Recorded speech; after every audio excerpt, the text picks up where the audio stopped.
everybody. I'm Chris Dailey from the Sports Court. I'm joined here by a U.S. veteran and, a boxing coach, father of Roy Jones Jr., Roy Jones Sr. So, thank you for joining the show. My pleasure. I'm glad to be here with you, Chris. Yeah, thank you. So, I know you definitely have a heavy influence on your son. He's a profound boxer. So, do you have, one of, your father, was he, a big influence on you? Well, really, my father was, he wasn't a boxing fan, you know what I mean? He wasn't a great African in sports, period. You know what I mean? My father Larry just worked all his life, Yeah. Because I'm from the family of 12, I got 11 siblings, so, he had to work, and earn a living, you know what I mean? Because, so many of us in the family, so he didn't have time to implement a support program for any of the young boys, Well, see, I got 5 brothers and 6 sisters, so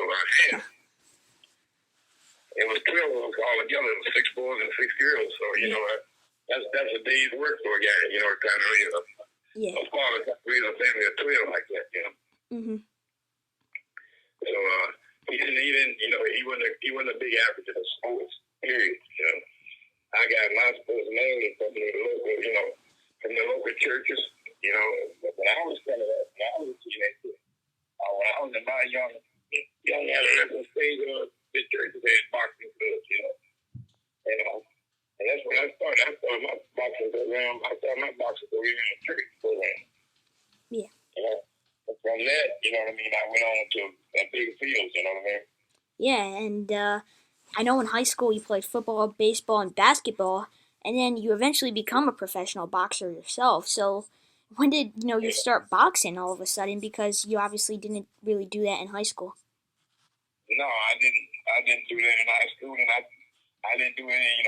Most of my boxing was bare knuckles. You know what I mean? It wasn't in the ring professionally. I had a few fights, but I was a bare knuckle fighter most of it. Yeah, that's funny. Yeah, and I have 4 siblings, which is considered big nowadays. So it's funny that you have 11. That's just nuts. So I kind of want to ask you about your professional boxing career yourself, because you obviously been many places, even Mexico when you were on the undercard of the Sugar Ray Lewis fight. So, what's your favorite memory from your professional boxing days? Well, really, I don't have any favorite memories of my professional boxing days. You know what I mean? Because like I said, I didn't take it serious. You know what I mean? I was just to make a dime. So I didn't really get into it like probably should get into. I wasn't into the crown and such. As per se. So I mostly it's called half-ass stuff. You know what I mean? I'll take a fight for some money. You know what I mean? Mm-hmm. For a pay. So. But my biggest thing was bare knuckles, behind the shield, behind the scenes, you know what I mean? And in the bars, you know what I mean? And, yeah. And the river docks, that's my biggest thing. Yeah. That's nuts how bare knuckle boxing was, big back then. Nowadays, get arrested if you do that. So, right around all of this time, you also served in the Vietnam War. So, firstly, thank you for your service. And you did pretty well for yourself over there, yet, because you got a Bronze Star, I believe, because you actually saved another man. So, when did you receive notice that you were a recipient of the award? And what did serving in Vietnam teach you about life? Well, I got 2 Bronze Stars in Vietnam. I got one with a V and one without the V. So, and the memory is, is something that, you just don't, you kind of forget. You know what I'm saying to me? But, yeah. And your other question was, what did the war teach me? What did being in the service teach me? It taught me a life experience that I'll never forget. I wouldn't trade it for nothing in the world. But I wouldn't, if I had to do it all over again, I would hope it would be the same way. So I just thank the God I made it through it. You know what I mean? Yeah. But I didn't do it on my own. I still had to help from a higher power, a higher source from above. I didn't make it through that on my own, believe me. Because I was in some very, very near-death situations on the Vietnam War. Yeah, and it's amazing that you did, and it's good because you got to teach your son how to box and become one of the best boxers of all time, especially when he was a kid, when you really, taught him boxing, and not just him, but a whole neighborhood of students. So, do you still keep in touch with any of these young fighters that you actually taught back in the day? Oh yeah, they all call. They come back by me from time to time. You know what I mean? Yeah. And they keep in touch. So a lot of them forgotten. They just how it is. It's just memories sometimes. They drop in on holidays, Christmas, birthdays. They usually call me, keep in touch. But they do keep in touch. Yeah, and that's nice because you really did, everything you could possibly do to make these kids really, learn about life, and it was really inspiring just reading about you and now talking to you. It's really cool. So, years eventually went on, and Rory becomes a superstar of a fighter, and he actually fought at the Olympics, and in the gold medal match, he was robbed of a gold medal, so to say, against a South Korean opponent, and it was in Seoul, South Korea. So there was a lot of controversy and bias going on with those judges. So tell me what you were thinking when that very decision was made and your son was robbed of a gold medal. Well, naturally, once they made the decision, I didn't agree. I didn't like it at all. You know what I mean? I would prefer that he win gold medal overall. Overall anything else. You know what I mean? But it's so often that it's benefited him. You know what I mean? Yeah. It made the eyes of the world. Made it more of a public renowned figure. You know what I mean? Yeah. People tend to pay more attention to him because of what happened to him. So it really helped him in his career, helped him in starting his career. Yeah, and it really made a lot of people love him too, so... That's what I'm saying, yeah. Yeah, it brought the focus in the world, the eyes in the world, so it kind of benefited, he benefited from it, but naturally we would prefer to see him get the gold, but it just so happened it didn't happen that way. And actually it worked out probably better. This way, we'll never know. Well, I can't say better, but I can see clearly the benefits of him, what happened to him, and on his circumstances, all the repercussions of what, happened to him. I can see that a lot better than I could, if he just only want to go, I don't know. If he just want to go, he's probably going to just long forgotten. But what happened to him, people didn't forget that, especially in Africa. Yeah. And so, what did Roy Jones Jr. say to you after that fight, like on that night? Because I know after he obviously recovered and realized that it could be a good thing, but on that night, I'm sure he was pissed, to say the least. Oh yeah, well he took it really hard. So, like I said, we just got out of the venue. They wanted to protest. But I told him, no, I wasn't going to be no protest. When I'm sitting in the ring, the boxing event, but I told him, no, I wasn't going to be none of that. So we just went down to talk really, so, but he took it extremely hard, he truly hard, It was a hard thing for him. Yeah, and I don't blame him. That was a bad call. Yeah, but it worked out for the best. Yeah, and you always got to look on the bright side of things there, so... be an optimist, not a pessimist. So, fast forward to 32 years, and your son's become one of the greatest boxers of all time. He's won in almost every single division possible. So, I know you have an interesting relationship with your son, and how's your current relationship with your son? Well, right now, you know how that father-son relationship goes. Sometimes it don't go exactly the way, sometimes it goes south. Well, see, what people don't realize, what most people don't realize is to make an extraordinary character, you can't use ordinary methods, you know what I mean? Yeah. If you want a guy to be extraordinary, you got to use extraordinary methods. And what it takes to be a champion at anything, you know what I mean? It was a great sacrifice. You got to be made under the hand for the trainer and the training, so, and some methods might seem to be what most people, what common people would call harsh, but it's absolutely necessary to obtain what you need to obtain in order to be at the top of the heap. You know what I mean? Be on the top. Yes. Be the best fighter in the world. So you can't make the best fighter in the world by just using ordinary tactics or ordinary techniques or ordinary methods of preparing for it. You know what I mean? It's not like preparing kids for college and 9 to 5 and so forth and all that.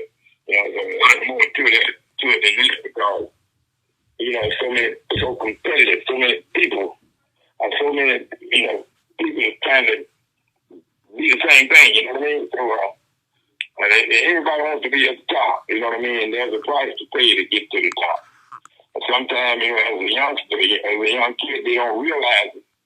You know what I mean? Certain things that might occur that they don't appreciate at the time, but in due time, you know, they normally go into, once they succeed, be successful at it, they begin, you know, and begin to appreciate it. It's sort of like a dog in the first days, he's blind, first 7 days of his life. You know, his eyes are closed, he can't see. You know what I mean? When I say it's talking about to understand seeing with the mind, I'm not talking about the visual portion of it. You understand what I'm saying? Yeah. They don't understand.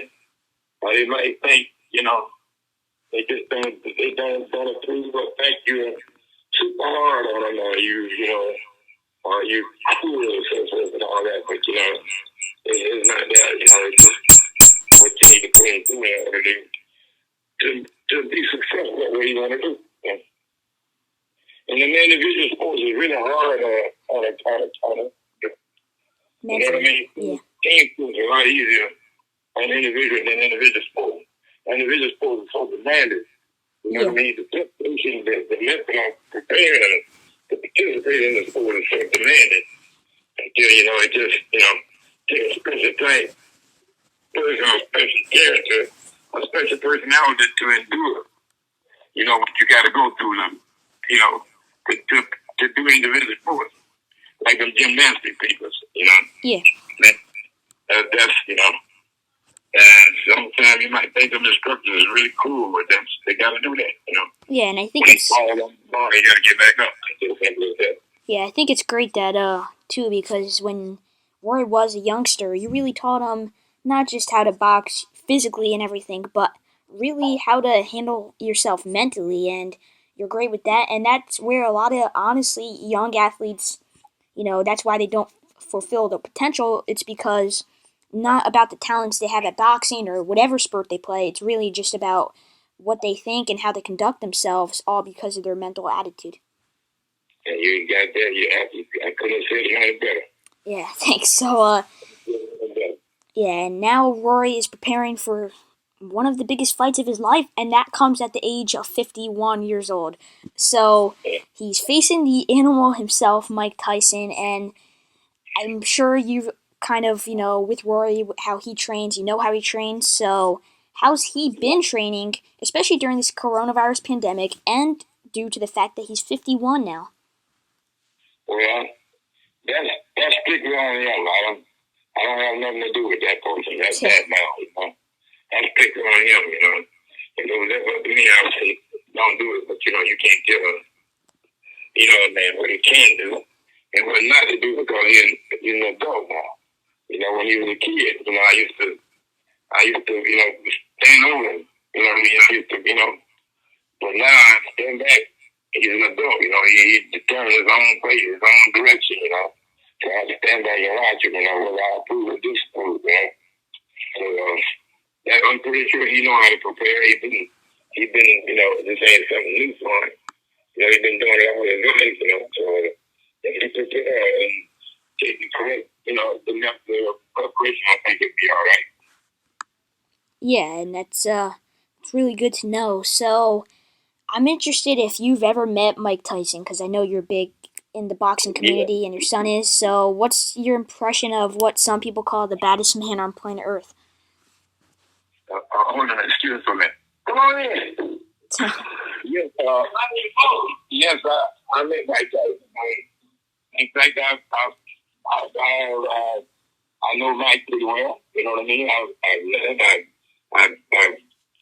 sit next to him on fights and so forth, and yeah, I know him pretty good. Yeah, and what's your impression of him when you've met him these, various times? Well, Mike, to me, yeah, Mike is, the other time when he was young, he seemed like a man on a mission. He was a guy on a mission. Yeah. He seemed like a man on a mission at the time, but he was somewhat, a little confused about whether he should play the game or destroy the game. You know what I mean? Mm-hmm. So, he's never learned a lot. Since then, as he got age and matured more, he kind of know a lot. But in the beginning, he was real destructive. His personality was one for real. His character was destructive. Yeah. And your son was recently on a podcast, an interview like this, and they were asking him about how he's preparing for Tyson, and your son said, I don't know how to prepare for him. I don't know if I should protect my ears, my nose, my face, and protect everything. So, what Mike Tyson do you think we're going to see in this match? Because he's obviously older, but he's been training, and it's going to be, interesting to see how he comes out and steps into the ring and what he looks like. Well, the old saying, like, you can't teach your old dog no tricks. Tyson gonna be what you see as a fan. He just might not be able to do it as swift.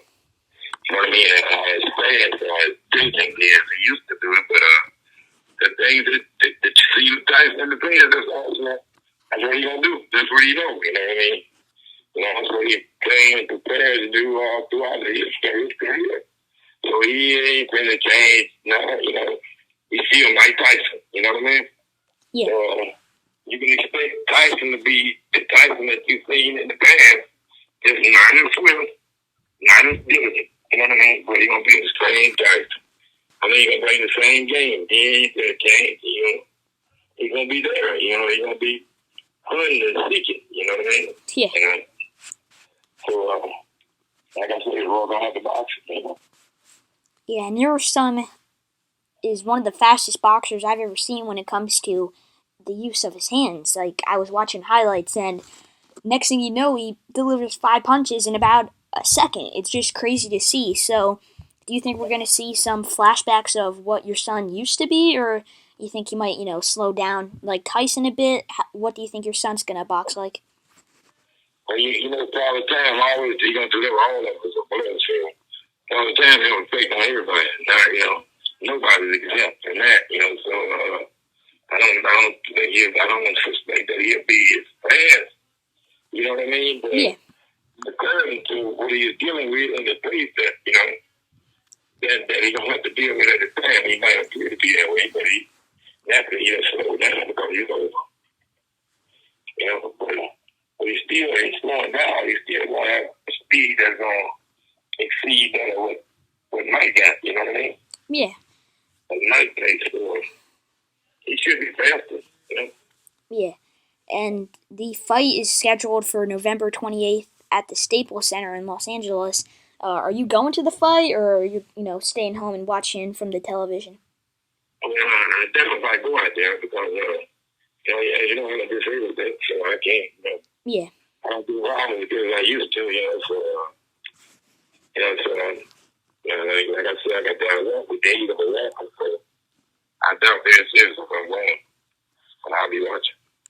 Yeah, and lastly, this is one of the biggest fights maybe of all time, because I know a lot of people are going to tune in to see how both of these fighters do, and it'll be very interesting to watch. So, what's your prediction about how this fight goes?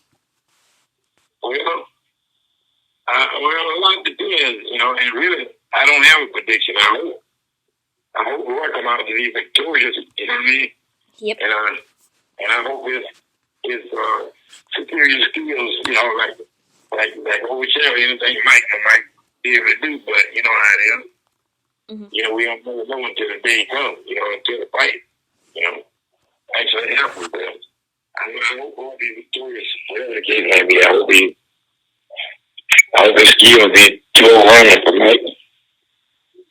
Yeah, and it's an exhibition match, but with Mike Tyson, I'm not sure if any match is an exhibition match.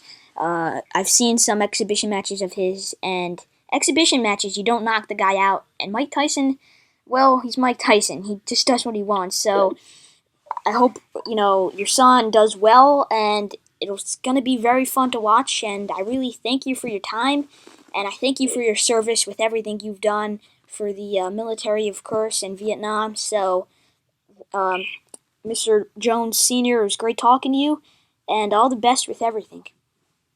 Well, in closing, I like to say, I don't think Mike do exhibition. Like I said, Mike only know how to be Mike Tyson.